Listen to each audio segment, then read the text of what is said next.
ವಿಚಾರ ವಿಚಾರ ಅಭಿವ್ಯಕ್ತಿ ಅಭಿವ್ಯಕ್ತಿ ನಂಬಿಕೆ ನಂಬಿಕೆ ಭಕ್ತಿ ಮತ್ತು ಆರಾಧನೆಗಳಲ್ಲಿ ಭಕ್ತಿ ಮತ್ತು ಆರಾಧನೆಗಳಲ್ಲಿ ಸ್ವಾತಂತ್ರ್ಯವನ್ನು ಸ್ಥಾನಮಾನ ಮತ್ತು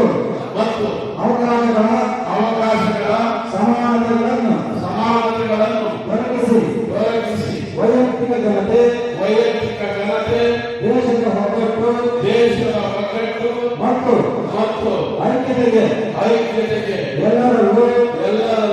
ಭ್ರಾತೃತ್ವವನ್ನು ಪ್ರೋತ್ಸಾಹಿಸಲು ನಿರ್ಧರಿಸಿ ನಮ್ಮ ಸಂವಿಧಾನ ರಚನಾ ಸಭೆಯಲ್ಲಿ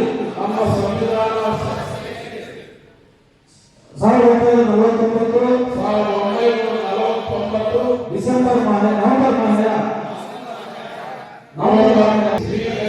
ಶಾಸನವನ್ನಾಗಿ ಉಳಿಸಿಕೊಳ್ಳುತ್ತೇವೆ. ಪ್ರಭುತ್ವ